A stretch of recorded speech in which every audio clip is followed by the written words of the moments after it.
देखो, endosperm development हमने पिछली क्लास में पढ़ा था और हम ये भी जानते हैं कि जब सफिशिएंट अमाउंट ऑफ एंडोस्पर्म बन चुका होता है उसके बाद होता है स्टार्ट जाइगोट डेवलपमेंट। ठीक है, जब सफिशिएंट अमाउंट ऑफ एंडोस्पर्म बन चुका होता है उसके बाद स्टार्ट होती है जाइगोट डेवलपमेंट की कहानी। और जाइगोट डेवलपमेंट के अंदर जो एम्ब्रियो की अर्ली डेवलपमेंट प्रोसेस होती है उसको एम्ब्रियोजेनी कहा जाता है। ठीक है, तो यहाँ पे आपको कुछ बहुत इंपॉर्टेंट बातें बताता हूँ जो नीट के अंदर डायरेक्टली जिनके ऊपर क्वेश्चन बन जाता है। सबसे पहले कि भाई जो जाइगोट है या फिर जो एम्ब्रियो है वो कहाँ पर लोकेटेड होते हैं। देखिए, जाइगोट लोकेट होता है माइक्रोपाइल एंड पर, और माइक्रोपाइल एंड पर ही एम्ब्रियोनिक डेवलपमेंट जो है स्टार्ट होती है। ठीक है, याद रखिए जाइगोट एम्ब्रियो सेक के किस पोर्शन पर होता है, माइक्रोपाइल एंड पर, और जो एम्ब्रियो का डेवलपमेंट होगा वो भी कहां पर स्टार्ट होगा, माइक्रोपाइल एंड पर ही स्टार्ट होगा। ठीक है, तो अब एम्ब्रियो की डेवलपमेंट में कौन कौन सी स्टेजेस आती हैं हम उसके बारे में बात करते हैं। देखिए, स्टेजेस बहुत सिंपल है। सबसे पहले लाइक ये जो है हमारा जाइगोट है।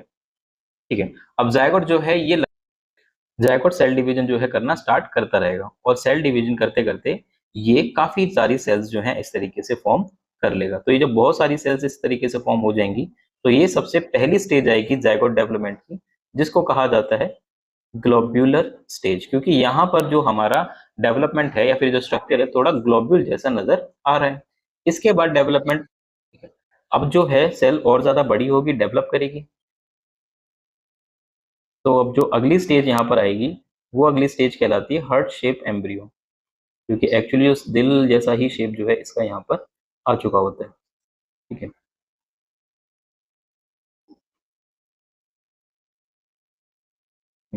इसको कहा जाता है हार्ट शेप एम्ब्रियो या फिर हार्ट की स्टेज, इसको हम नाम दे देते हैं। इसके बाद अगली स्टेज आ जाती है। तो अगली स्टेज जो होती है वो कुछ इस तरीके की दिखाई दे रही होती है।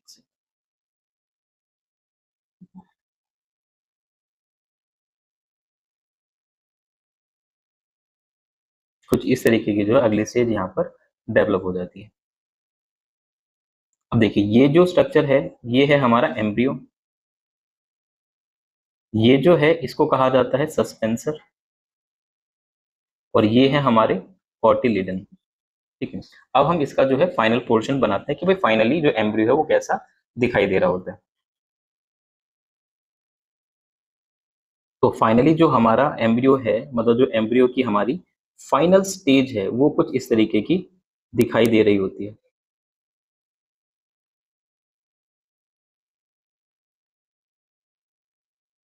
ये ये है हमारा फाइनल एम्ब्रियो। ठीक है, अब देखिए ये जो फाइनल एम्ब्रियो इसमें ये वाला जो पोर्शन है इसको कहा जाता है प्लूम्यूल। ठीक है, ये जो दो है इनको नाम दिया जाता है कॉटिलिडन। अब देखिए कॉटिलिडन यहाँ पर कितने हैं, दो, तो इसका मतलब इसको क्या कहा जाएगा, एक डाइकोट सीड या फिर डाइकोट एम्ब्रियो का डेवलपमेंट कहा जाएगा।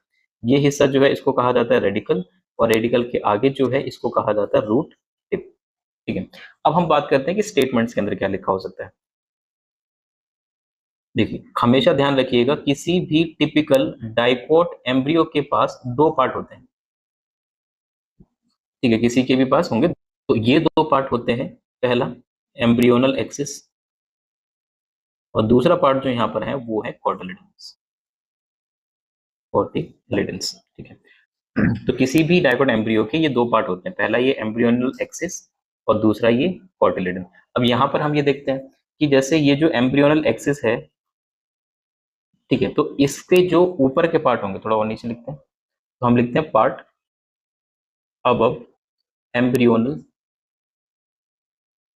एक्सिस, या फिर पार्ट बिलो एम्ब्रियोनल एक्सिस। तो एम्ब्रियोनल एक्सिस के ऊपर का जो पार्ट है इसको नाम दिया जाता है एपिकोटाइल, और जो नीचे के पार्ट है इसको नाम दिया जाता है हाइपोकोटाइल। तो जो एपिकोटाइल है हमारे,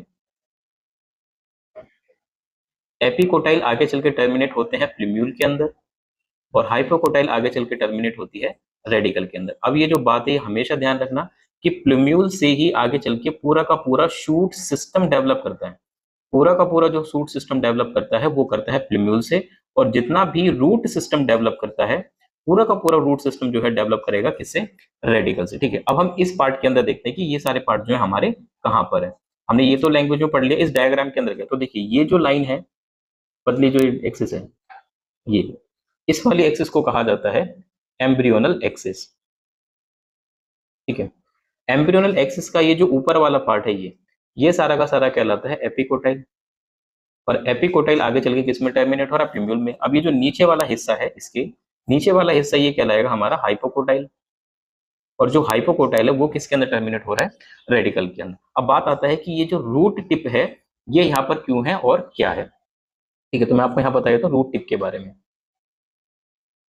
रूट टिप, तो ये जो रूट टिप है, यहाँ पर एक स्ट्रक्चर मौजूद होती है जिसको कहा जाता है रूट कैप। ठीक है, हम रूट कैप को यहाँ पे डिफाइन करते हैं कि रूट कैप होती क्या चीज है। रूट कैप बेसिकली एक थिम्बल लाइक स्ट्रक्चर होती है। थिम्बल लाइक स्ट्रक्चर, अभी थिम्बल क्या है देखो, उंगली का जो ये वाला सिरा होता है, ये जो बिल्कुल पॉइंट होता है, इस पॉइंट को क्या कहा जाता है? थिम्बल कहा जाता है। तो इसके जैसा स्ट्रक्चर है, ये प्रोटेक्ट करता है रूट मेरिस्टेम को। ठीक है, which protect root apical meristem. तो रूट एपिकल मेरिस्टेम को प्रोटेक्ट करने का काम जो है, ये रूट कैप यहाँ पर कर रही होती है। ठीक है, क्योंकि ये लगातार पेनिट्रेट करने का काम करेगा, जमीन के अंदर इसको पेनिट्रेट करवाया जाएगा, और वो पेनिट्रेशन मिट्टी की वजह से खराब ना हो जाए, इसलिए यहाँ पर क्या मिला हुआ है? इसको रूट कैप मिला हुआ है। ठीक है, अब देखो, अगर हम यहाँ पे बात करें एक मोनोकॉट सीड की, ठीक है, या फिर मोनोकॉट एम्ब्रियो की, मोनोकॉट एम्ब्रियो, तो जो मोनोकॉट एम्ब्रियो है, इसका मतलब सीधा सीधा है कि भाई इसके पास क्या है? एक सिंगल कॉटिलेडन होता है। ठीक है, सिंगल कॉटिलेडन। एक्चुअली जो दूसरा कॉटिलेडन होता है वो एक्चुअली ऐसा नहीं है कि वो है ही नहीं। दूसरे कॉटिलेडन को हम यहाँ पर रिड्यूस्ड कॉटिलेडन नाम दे सकते हैं कि वो ठीक से जो है बन नहीं पाया। तो ये जो सिंगल कॉटिलेडन है, सिंगल कॉटिलेडन को कई बार नीट के अंदर पूछा गया है, इसको कहा जाता है स्क्यूटेलम। और ये जो रिड्यूस्ड कॉटिलेडन है, इस रिड्यूस्ड कॉटिलेडन को नाम दिया जाता है एपीब्लास्ट। ठीक है, इसके अलावा यहाँ पर मोनोकॉट के अंदर, तो हम मोनोकोट एम्ब्रियो का जो है थोड़ा स्ट्रक्चर ड्रॉ करने की कोशिश करते हैं कि किस तरीके का जो है इसका स्ट्रक्चर होता है। ठीक है, तो सबसे पहली चीज कि भाई यहाँ पर जो है बस एक सिंगल कॉटिलेडन ही होता है, तो ये बात आपको जो है यहाँ पर ध्यान रखनी है। और ये इसका एक रिड्यूस्ड कॉटिलेडन है। ठीक है, तो ये जो है, ये है इसका रिड्यूस्ड कॉटिलेडन। और इसके रिड्यूस्ड कॉटिलेडन को अभी हमने पढ़ा है क्या कहा जाता है? एपीब्लास्ट नाम इसको दिया जाता है। ठीक है, इसको नाम दिया जाता है एपीब्लास्ट। अब ये जो है, ये इनका सिंगल कॉटिलेडन है, सिंगल कॉटिलेडन। ये जो सिंगल कॉटिलेडन है, इसको क्या नाम दिया जाता है? यहाँ पर इसको नाम दिया जाता है स्क्यूटेलम। ठीक है, अब इसके अंदर ही जो है स्ट्रक्चर यहाँ पर डेवलप हो रही होती है। ठीक है,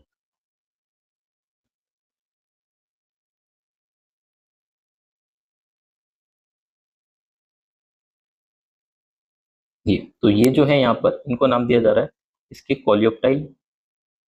कोलियोप्टाइल लाइक आप कह सकते हो प्लूम्यूल, जहां से आगे चल के शूट सिस्टम डेवलप करेगा। शूट सिस्टम, यहाँ नीचे की तरफ वाला जो हिस्सा है, इसको कहा जाता है मतलब ये वाला हिस्सा, जी, ये वाला जो हिस्सा है, इसको नाम दिया जाता है कोलियोरिज्म। और कोलियोरिजा के अंदर होता है रेडिकल। और रेडिकल जो हिस्सा है, ये हमने पढ़ चुके हैं, ये कन्वर्ट हो रहा होता है रूट सिस्टम के अंदर। या फिर आप ये कह सकते हो कि मोनोकोट में कोलियोप्टाइल एंड कोलियोरिजा ये वही काम करते हैं जो प्लूम्यूल और रेडिकल कर रहे होते हैं। ठीक है, तो ये एक मोनोकोट एम्ब्रियो का डेवलपमेंट हो गया, और इस तरीके का एक डाइकोट एम्ब्रियो का डेवलपमेंट होता है। और अल्टीमेटली ये एम्ब्रियो कन्वर्ट होते हैं सीड के अंदर। तो अब ये जो हमारा एम्ब्रियो है, ये अब फाइनली कन्वर्ट हो जाता है किसके अंदर? सीड के अंदर। ठीक है, तो अब हम बात करते हैं सीड के।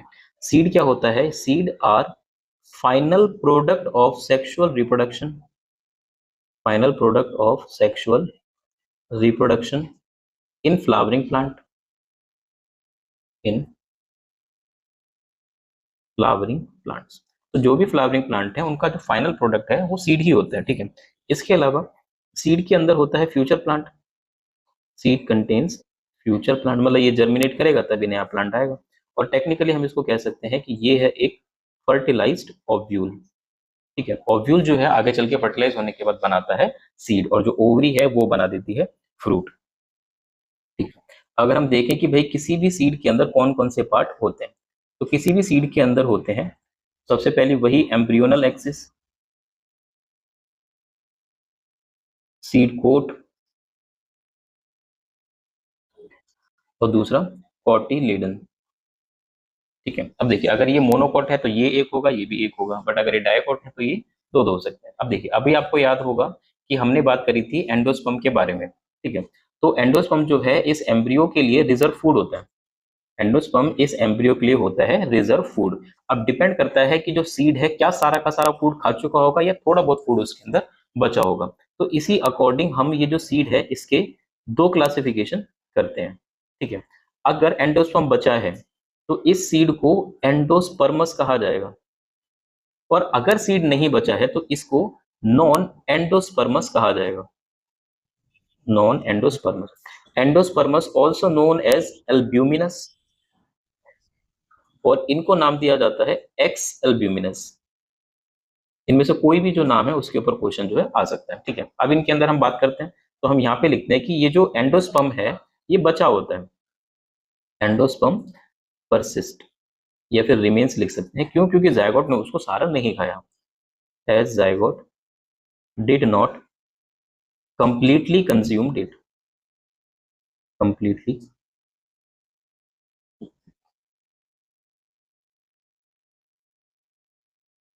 Consumed it. ठीक है, तो इसलिए यहाँ पर एंडोस्पर्म बचा हुआ है। इसके अलावा यहाँ पर जो जायगोट है उसने एंडोस्पर्म को पूरी तरीके से खा लिया है। जायगोट कंप्लीटली कंज्यूम्ड एंडोस्पर्म, तो यहाँ पर कोई एंडोसोम जो है नहीं बचा। अब हम बात करते हैं इसके एग्जाम्पल। इसके एग्जाम्पल ध्यान रखिएगा कि मोस्टली कौन होते हैं? मोनोकॉट्स होते हैं। ठीक है, ज्यादातर जो मोनोकॉट्स हैं उनके पास एंडोसोम बचा होता है, और यहाँ पर हम लिखें तो ज्यादातर जो डाइकॉट्स हैं उनके पास एंडोस्पर्म नहीं बचा। ठीक है, अगर हम यहाँ पे लिखें तो आप कई सारे जो है एग्जाम्पल यहाँ पे लिख सकते हो, जैसे वीट लिख सकते हो, मेज लिख सकते हो, बार्ले लिख सकते हो, और कैस्टर लिख सकते हो। अच्छा मुझे ये बताओ, क्या आपको कैस्टर को हिंदी में क्या कहा जाता है मालूम है? अगर पता है तो कमेंट करके बताइए। चलिए इसके एग्जांपल लेते हैं जहाँ जायगोट ने सारा का सारा एंडोस्पर्म खा लिया। इसके जो एग्जांपल्स होते हैं वो होता है पी और ग्राउंडनट, मूंगफली। अच्छा पी से एक बात आपको मेरे को ध्यान आती है, ध्यान रखिएगा, काफी इंपॉर्टेंट बात है। देखिए पी जिस कैटेगरी में आता है उस कैटेगरी को कहा जाता है लेग्यूम्स। ठीक है, लेग्यूम्स के पास काफी थिक कॉटिलेडन होते हैं, और ये जो थिक कॉटिलेडन होते हैं इनके अंदर स्टोर होता है न्यूट्रिशन, मतलब इनके अंदर अच्छा खासा जो फूड है वो क्या होता है? स्टोर होता है। तो ये ध्यान रखिएगा कि लेग्यूम्स प्लांट्स के अंदर काफी थिक कॉटिलेडन होते हैं, और उन थिक कॉटिलेडन्स के अंदर जो है स्टोर फूड होता है। अब यहाँ पर एक और चीज को हम डिस्कस करेंगे जिसको कहा जाता है पेरिस्पर्म। ठीक है, पेरिस्पर्म बहुत इंपॉर्टेंट है, कई बार क्वेश्चन आता है, और अक्सर इसको एंडोस्पर्म के साथ डिफरेंस करने की तरह इस्तेमाल किया जाता है। तो देखिए पेरिस्पर्म जो है ये एक डिप्लॉइड स्ट्रक्चर है। जब कई प्लांट ऐसे होते हैं, कई सीड ऐसे होते हैं जिसमें न्यूसेलस बच जाता है। ठीक है, तो ये रिमेन्स ऑफ न्यूसेलस होते हैं, रिमेन्स ऑफ न्यूसेलस। न्यूसेलस आपको याद होगा हमने स्ट्रक्चर के अंदर पढ़ा था ओव्यूल के। तो अगर न्यूसेलस बच जाते हैं तो उसको पेरिस्पर्म कहा जाता है। सिमिलैरिटी ये भी है कि इसके अंदर भी क्या होता है? रिजर्व फूड होता है। और मोस्ट इंपॉर्टेंट आपको ध्यान रखने हैं इसके एग्जाम्पल। इसके एग्जाम्पल हैं जैसे कि बीट हो गया और ब्लैक पेपर हो गई। बीट एंड ब्लैक पेपर ये इसके एग्जाम्पल है। ये जो है बहुत ज्यादा इंपॉर्टेंट टॉपिक है, इसके पूछे जाने के बहुत ज्यादा चांसेस हैं। ठीक है, बहुत ज्यादा इंपॉर्टेंट टॉपिक है। ठीक है, इसके बाद हम कुछ और बातों की बात करते हैं, जैसे कि हम एक टॉपिक पढ़ते हैं जिसका नाम है सीड डोरमेंसी। देखो सीड डोरमेंसी क्या होती है? जब किसी सीड को उगने के लिए अप्रोप्रिएट कंडीशन नहीं मिल रही है तो वो सीड क्या करता है? एक स्टेज ऑफ इनएक्टिविटी में चला जाता है, और वो जो स्टेज ऑफ इनएक्टिविटी होती है उसको ही सीड डोरमेंसी नाम दिया जाता है। ठीक है, तो हम इसको लिखते हैं it is stage of inactivity during unfavourable season या अनफेवरेबल कंडीशन। ठीक है, अपनी जब पौधा या सीड जो है अपनी अनफेवरेबल सिचुएशन के अंदर है तो वो एक स्टेज ऑफ इनएक्टिविटी में चला जाता है, सो जाता है, जिसको ही क्या कहा जाता है? सीड डोरमेंसी कहा जाता है। ठीक है, और जब अप्रोप्रिएट कंडीशन मिल जाते हैं तो ये सीड डोरमेंसी ब्रेक हो जाती है और प्लांट जो उगना स्टार्ट कर देता है। अब यहाँ पर आपको कुछ बातें और ध्यान रखनी है, जैसे अगर आपसे पूछा जाए कि सीड डोरमेंसी में क्या सीड का मेटाबॉलिज्म खत्म हो जाता है, तो आपको ध्यान रखना है कि नहीं, जो सीड का मेटाबॉलिज्म है वो स्लो हो जाता है। सीड मेटाबॉलिज्म ये हो जाता है स्लो। ठीक है, सीड इनएक्टिव है, मतलब जर्मिनेट नहीं करेगा, और ऐसा नहीं है कि उसके अंदर मेटाबॉलिक प्रोसेस नहीं हो रही होंगी, मेटाबॉलिक प्रोसेस उसके अंदर बराबर हो रही है, बट वो काफी ज्यादा क्या होती है, स्लो रेट से हो जाती है। इसके अलावा जब फेवरेबल सीजन आता है, जैसे ही फेवरेबल सीजन आएगा, तो फेवरेबल सीजन आने के बाद क्या होता है, ये सीड कर देगा जर्मिनेट। ठीक है, फेवरेबल सीड आने के और कंडीशन आने के बाद सीड का हो जाएगा जर्मिनेशन। ठीक है, तो सीड जर्मिनेशन देखिए कैसे होती है। जैसे अगर मान लीजिए ये एक टिपिकल सीड है, ठीक है, तो ये जो है इनको कहा जाता है सीड कोट। आपको याद होगा कि जो सीड कोट है वो एक्चुअली किससे बने होते हैं, ये ओव्यूल के इंटेग्यूमेंट वाले हिस्से से बने होते हैं। तो सीड का जो, सॉरी, ओव्यूल का जो इंटेग्यूमेंट होता है वही किसके अंदर कन्वर्ट होता है, सीड कोट के अंदर। और micropyle as a small opening यहाँ पर रह जाता है, वहां पर भी माइक्रोपाइल था, यहाँ पर भी ये माइक्रोपाइल होता है। तो जैसे इसको अच्छा खासा पानी, मॉइस्चर और सही कंडीशन मिल जाएंगी, तब ये क्या करेगा, जर्मिनेट हो जाएगा। तो जब ये जर्मिनेट होगा तो इसके अंदर इस तरीके के स्ट्रक्चर जो है डेवलप करेंगे। ये कॉटिलिडन, ये नीचे का हिस्सा, और फिर ये ऊपर का हिस्सा। तो ये जो ऊपर वाला हिस्सा है ये कन्वर्ट होगा, या फिर ये कहलाता है प्लूम्यूल, और जो नीचे वाला हिस्सा है ये कहलाता है रेडिकल। प्लूम्यूल से आगे चल के पूरा का पूरा शूट सिस्टम डेवलप करता है, और रेडिकल से पूरा का पूरा रूट सिस्टम डेवलप करता है। ठीक है, फिर बाद में ये प्लांट उगेगा और फिर बड़ा हो जाएगा। ठीक है, अब हम बात करते हैं अगले, सीड तो हमारा हो गया, अब अगली जो चीज है वो है हमारी फ्रूट। ठीक है, फ्रूट के अंदर क्या होता है, सीड होता है। तो हम फ्रूट को लिख सकते हैं कि ये एक रिपन ओवरी है, या फिर फर्टिलाइजेशन के बाद ओवरी किसके अंदर कन्वर्ट होती है, फ्रूट के अंदर, और फ्रूट के अंदर होते हैं सीड। Fruit contain seed. अब ये सीड एक भी हो सकते हैं और एक से ज्यादा भी हो सकते हैं। अब देखिए, जो ओवरी की वॉल थी वही किसके अंदर कन्वर्ट होगी, फ्रूट की वॉल के अंदर। और फ्रूट वॉल को एक नाम दिया जाता है, और वो नाम है पेरिकार्प। अब ये जूसी हो सकते हैं, फ्लैशी हो सकते हैं, कई तरीके के हो सकते हैं, ये आपने 11th क्लास के अंदर भी पढ़ा है। बट सबसे ज्यादा इंपॉर्टेंट ये बात है कि पेरिकार्प क्या होता है। फ्रूट वॉल जो कि ओवरी वॉल से बनी है, इसी को ही कहा जाता है पेरिकार्प। अब हम फ्रूट के टाइप पढ़ते हैं।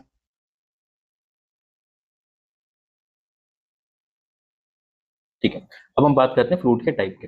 फ्रूट्स का सबसे पहला जो टाइप है वो होता है ट्रू फ्रूट। ठीक है, अब देखिए ट्रू फ्रूट क्या होते हैं। ट्रू फ्रूट वो फ्रूट होते हैं जिसमें सिर्फ और सिर्फ ओवरी ने कंट्रीब्यूट किया हो फ्रूट की formation, only ovary contribute in fruit formation.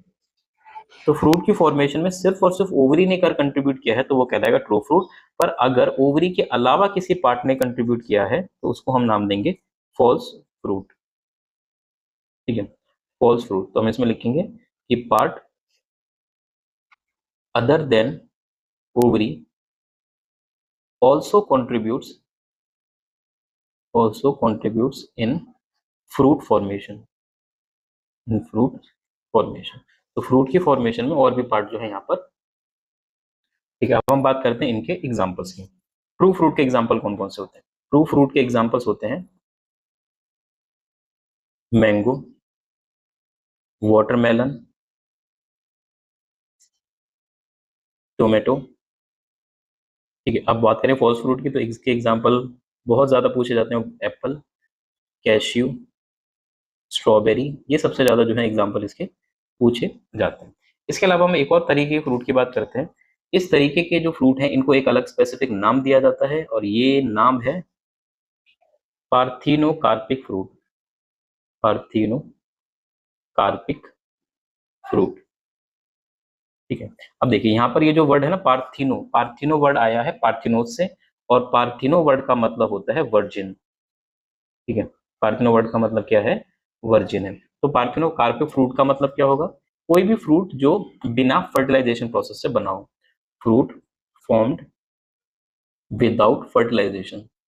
तो अगर बिना फर्टिलाइजेशन कोई फ्रूट बन जाता है तो उस फ्रूट को क्या नाम दिया जाता है, पार्थिनोकार्पिक फ्रूट नाम दिया जाएगा। और इस प्रोसेस को जो है आप नाम दे सकते हो पार्थिनोकार्पी। पार्थिनोकार्पी। ठीक है, formation of fruit without fertilisation is called parthenocarpy. अच्छा, एक और चीज बता देता हूँ, एक और प्रोसेस हम पढ़ेंगे आगे, एपोमिक्सिस। एपोमिक्सिस क्या होता है, formation of seed without fertilisation. अगर कोई सीड बिना फर्टिलाइजेशन के बन जाता है तो उसको एपोमिक्सिस कहते हैं। अब सबसे इंपॉर्टेंट और बहुत ज्यादा कंफ्यूज कर देने वाला एक और टर्म मैं आपको यहाँ बताता हूँ। एक और टर्म होती है जिसको नाम दिया जाता है पार्थिनोजेनेसिस। ठीक है, पार्थिनोजेनेसिस। पार्थेनोजेनेसिस किसी एनिमल का बिना फर्टिलाइजेशन बन जाना होता है, तो ये होता है formation of animal without fertilisation. अगर कोई एनिमल बिना फर्टिलाइजेशन बन जाता है तो उसको क्या नाम दिया जाता है, पार्थेनोजेनेसिस नाम दिया जाता है। ठीक है, जैसे कि इसमें हनी बी होती है। अच्छा, हनी बी सारी नहीं होती, सिर्फ और सिर्फ हनी बी के जो मेल होते हैं, ड्रोन्स जिन्हें कहा जाता है, वो होता है। इसके अलावा एक बर्ड होता है, आई गेस आपने नाम सुना हो, टर्की। ठीक है, रोटीफर्स, कुछ लिजर्ड्स भी ऐसे होते हैं तो जो पार्थेनोजेनेटिकली बनते हैं, मतलब बिना फर्टिलाइजेशन ये बन जाते हैं। ठीक है। अच्छा, आपने हार्मोन वाले चैप्टर में भी पढ़ा होगा कि पार्थेनोकार्पी कौन इंड्यूस कर सकता है, ऑक्सिन कर सकता है टोमेटो के अंदर। बाकी इसका नेचुरल जो एग्जाम्पल है वो होते हैं बनाना। याद रखना हमेशा कि भाई जो पार्थेनोकार्पिक फ्रूट होते हैं ये हमेशा सीडलेस होते हैं। ठीक है, पार्थेनोकार्पिक फ्रूट जो होते हैं हमेशा क्या होते हैं, सीडलेस होते हैं। बाकी मैंने अपने यूट्यूब के अंदर जो पोस्ट किया हुआ उसमें एक पार्थेनोकार्पिक पपाया डाला हुआ है। सोचो आप पपाया काटो और उसमें एक भी बीज ना निकले, तो इसका मतलब वो एक पार्थेनोकार्पिक से बना होगा। या फिर जैसे आप वाटरमेलन काटो और एक भी सीड ना मिले, तो वो भी किससे बना होगा, पार्थेनोकार्पिक प्रोसेस से ही बना होगा। ठीक है, अब हम बात करते हैं यहाँ पर सीड की वाइबिलिटी की। सीड की वाइबिलिटी, ठीक है, सीड की वाइबिलिटी का मतलब सीधा सीधा इतना है कि भाई सीड कितने समय तक जो है जर्मिनेट करने की एबिलिटी रखता है। ठीक है, मतलब बनने के बाद, सीड होने के बाद कितने दिनों तक ये जर्मिनेट कर सकता है। ठीक है, तो सीड वाइबिलिटी का मतलब होता है कि भाई कितने समय तक ये सीड जो है क्या कर सकता है, जर्मिनेट कर सकता है। मतलब एक बार अगर ये सीड डिस्पर्स हो गया तो कितने समय तक इसके पास जर्मिनेट करने की जो है एबिलिटी रहेगी, उसको उसकी सीड की वाइबिलिटी कहा जाएगा। देखिए, कुछ ऐसी भी स्पीशीज हैं जिनकी कुछ समय की होती है, कुछ की महीनों की भी होती है, और मैं आपको कुछ ऐसे एग्जाम्पल बताने वाला हूँ जिनकी बहुत ज्यादा सालों की है। जैसे कि एक सीड था जिसका नाम है ल्यूपिनस आर्टिकस। ठीक है, ल्यूपिनस आर्टिकस, ये करीब 10,000 साल पुराना सीड था। ठीक है, 10,000 साल पुराना, और इसको जब उगाया जाएगा तो ठीक है, जब इसको उगाया गया तो ये उग गया। ठीक है, जब इसको डेट किया, कार्बन डेट किया, तो पता चला ये 10,000 साल पुराना है। एक और सीड है, इसका नाम है फिनिक्स डेक्टाइलिफेरा। फिनिक्स डेक्टाइलिफेरा, ये है डेट पाम। ये ऐसा बताया जाता है कि करीब 2000 साल पुराना ये सीड था। अब ये मिला कहाँ था, ठीक है, ये दोनों कहाँ मिले थे वो बता देता हूँ। कई बार कहाँ मिले इस तरीके से क्वेश्चन बना के दिया जाता है। ये फाइंड किया गया था आर्टिक टुंड्रा में, और ये फाइंड किया गया था किंग हेरोड पैलेस में, नियर डेड सी। ठीक है, ये यहाँ पर पाया गया। अब हम एक और बात करते हैं कि भाई सीड होने के फायदे क्या क्या हैं, सीड होने के एडवांटेजेस क्या क्या हैं। ठीक है, स्कूल के अंदर इस क्वेश्चन के पूछे जाने के बहुत ज्यादा चांसेस हैं, खासकर जब जब आप एक प्राइवेट स्कूल के अंदर पढ़ते हो। प्राइवेट स्कूल के अंदर कई सारे, मतलब जब कोई भी टेस्ट वगैरह जब होता है तो उसके अंदर इस क्वेश्चन के आने के बहुत ज्यादा चांसेस होते हैं। तो हम बात करेंगे इसके फायदे। तो सीड के एडवांटेज जो है प्लांट में, प्लांट के लिए, उसमें सबसे पहला ये है कि भाई जितने भी सीड बनने के इवेंट्स होते हैं, जैसे पॉलिनेशन हो गया, फर्टिलाइजेशन हो गया, ये सब के सब पानी के ऊपर डिपेंड नहीं करते, they all are water independent. इसके अलावा सीड है तो यहाँ पर एक तरीका होता है सीड डिस्पर्जल का। सीड डिस्पर्जल की वजह से ये क्या कर सकते हैं, कितने भी एरिया को जो है एक्सप्लोर कर सकता है और दूसरी जगह जाके भी अपने आप को कॉलोनाइज कर सकते हैं। इसके अलावा यहाँ पर बहुत सारा रिजर्व फूड भी है। सीड है तो यहाँ पर फूड को क्या किया जा सकता है, रिजर्व किया जा सकता है नए सीडलिंग के लिए और जो ग्रोइंग एम्ब्रियो है उसके लिए। इसके अलावा यहाँ पर जो इनके पास हार्ड सीड कोट है वो क्या दे सकता है, इनको प्रोटेक्शन दे सकता है। ठीक है, इसके अलावा सीड जो बना है ये कैसे बना है, सेक्सुअल रिप्रोडक्शन से बना है। अब सेक्सुअल रिप्रोडक्शन बनने की वजह से यहाँ पर क्या आ जाती है, बहुत सारी जेनेटिक वेरिएशन आ जाती है। और सबसे ज्यादा इंपॉर्टेंट बात वो ये है कि सीड ही हमारे एग्रीकल्चर का बेसिस है, फॉर्म्स बेसिस ऑफ एग्रीकल्चर। बिना सीड के हमारी एग्रीकल्चर जो है ये काफी ज्यादा मुश्किल हो जाएगी। ठीक है, तो ये कुछ एडवांटेजेस हैं किसी भी प्लांट को सीड के, और यकीन मानिए इस तरीके के क्वेश्चन आने के पूरे पूरे चांसेस जो है होते हैं। ठीक है, अब हम लास्ट दो टॉपिक और देखेंगे, जिसमें सबसे पहला जो हमारा टॉपिक है वो है एपोमिक्सिस। ठीक है, एपोमिक्सिस का मतलब होता है कि किसी सीड का बिना फर्टिलाइजेशन बन जाना, formation of seed without fertilisation. Formation of seed without fertilisation जो है क्या कहलाता है, एपोमिक्सिस कहलाता है। तो किसी सीड का बिना फर्टिलाइजेशन बन जाना एपोमिक्सिस कहलाता है। अब एपोमिक्सिस सबसे ज्यादा जो कॉमनली पाया जाता है वो पाया जाता है इस फैमिली में, एस्टेरेसी में, एस्टेरेसी। इसके अलावा ग्रासेस के अंदर भी ये बहुत कॉमनली पाया जाता है। अब ये होता कैसे है तो यहाँ पर हम दो तरीके पढ़ेंगे जिससे ये एपोमिक्सिस हो सकती है, जिसमें सबसे पहला तरीका मैं आपको पहले इसके बारे में बता देता हूँ कि एपोमिक्सिस भी है, ये क्या है, एक तरीके का एसेक्सुअल रिप्रोडक्शन है। ये है एक तरीके का एसेक्सुअल रिप्रोडक्शन जो कि कॉपी करता है या फिर मिमिक करता है सेक्सुअल रिप्रोडक्शन को। सेक्सुअल रिप्रोडक्शन, देखो ये लाइन बहुत इंपॉर्टेंट है, कई बार जो है इस लाइन से क्वेश्चन नीट के अंदर उठ के डायरेक्टली पूछा गया है, ठीक है। तो अब कई सारे वेज हैं जिससे क्या है एक एपोमिक्सिस सीड जो है डेवलप हो सकता है, उस वेज की हम बात करते हैं। इसमें सबसे पहला वे जो है वो ये है कि जो डिप्लॉयड एग सेल होती है, diploid egg cell formed without meiosis, मतलब एग सेल तो बन गई पर उसने कोई मियोसिस, मियोसिस आपको पता है रिडक्शन डिवीजन भी कहलाता है, कोई रिडक्शन डिवीजन इसने नहीं किया, ठीक है। कोई भी रिडक्शन डिवीजन इसने नहीं किया, बिना रिडक्शन डिवीजन के ही क्या बन गया हमारे पास, एक डिप्लॉयड एग सेल बन गया। वैसे एग सेल जो होता है हमेशा हैप्लॉयड होता है, हैप्लॉयड तब बनेगा जब वो मियोसिस करेगा। अगर ये बिना मियोसिस करे ही बन गया तो ये एग सेल हमारा कैसा बनेगा, इस बार डिप्लॉयड बनेगा, और ये डायरेक्टली क्या करेगा, डिवाइड कर जाएगा, ठीक है। ये जो डिप्लॉयड एग सेल है डेवलप करता है, एम्ब्रियो बना लेता है, कोई फर्टिलाइजेशन वगैरह यहाँ पर होता ही नहीं है, ठीक है। इसके अलावा दूसरा एक और तरीका है, ये जो दूसरा तरीका है इसमें क्या होता है कि जो न्यूसेलस की सेल होती है, न्यूसेलर सेल ये अंदर घुस जाती है, न्यूसेलर सेल्स स्टार्ट्स डिवाइडिंग, और ये प्रोट्यूड कर जाएंगी, मतलब घुस जाएंगी, प्रोट्यूड इनटू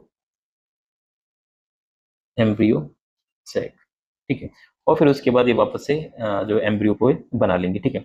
अब ये वाली जो प्रोसेस है ना, ये वाली ये बहुत ज्यादा होती है मैंगो के अंदर और सिट्रस के अंदर, इनके अंदर बहुत ज्यादा ये देखी जाती है, ठीक है।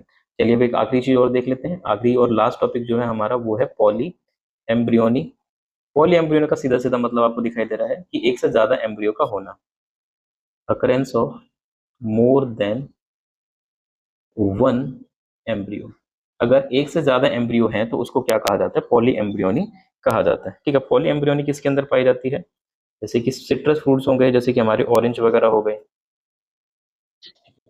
इसके अलावा मतलब आप सिट्रस फ्रूट जो है इसका एग्जाम्पल लिख सकते हो, मैंगो भी जो है इसका एग्जाम्पल लिख सकते हो। अब देखिए अगर हम पॉली एम्ब्रियोनी को कंपेयर करें हमसे, तो जैसे आपने ट्विंस वगैरह सुने होंगे, तो ये भी एक तरीके का ट्विंस वाला ही कॉन्सेप्ट होता है। यहाँ पर होता क्या है कि भाई एक सिंगल फर्टिलाइज्ड एग है, ठीक है, और इसी से ही क्या हो गए, कई सारे एम्ब्रियो डेवलप हो गए।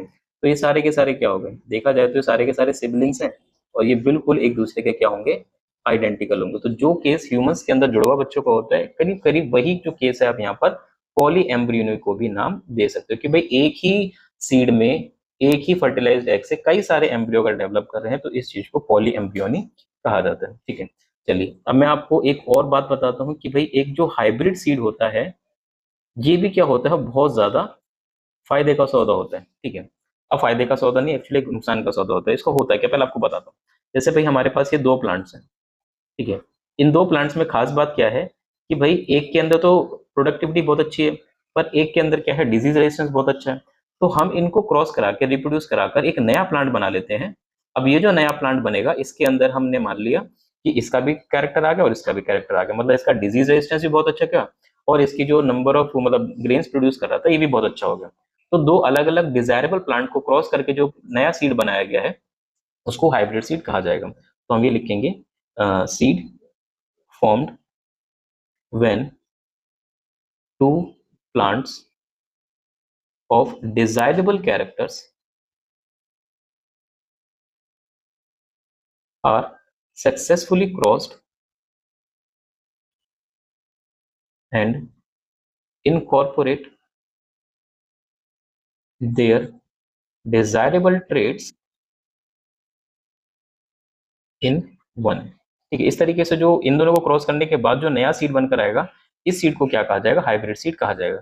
अब हाइब्रिड सीड के साथ नुकसान क्या है, सबसे पहली बात, इनको हर बार बनाना पड़ता है। दे फॉर्म्ड एवरी टाइम, जब भी हमें जरूरत होगी तब तब हमें इनको बनाना पड़ेगा। दूसरी बात, ये अपने कैरेक्टर कर देता है लूज, लूज देयर कैरेक्टर्स। ठीक है, जैसे ही जर्मिनेट करेंगे तो जो उनका अगला सीड आएगा उसके अंदर इसके कैरेक्टर जो है नहीं आएंगे। ठीक है, समझ में आ रही है ना बात, कि पहले तो इनको हर बार बनाना पड़ता है, दूसरा इनको उगाने के बाद जब अगला सीड आएगा तो उनमें ये वाले कैरेक्टर नहीं बनेंगे। इसके अलावा यहाँ पर बहुत टाइम कंज्यूमिंग प्रोसेस होती है, ये बहुत समय लगता है। और यहाँ पे जो सक्सेस रेशियो होता है वो भी क्या है, काफी कम होता है। ठीक है, तो जो सक्सेस रेशियो है इसका वो काफी कम है, success ratio is very low. तो इनसे ज्यादा बेहतर जो सीड होते हैं वो कौन से होते हैं, हमारे एपोमिक्टिक सीड।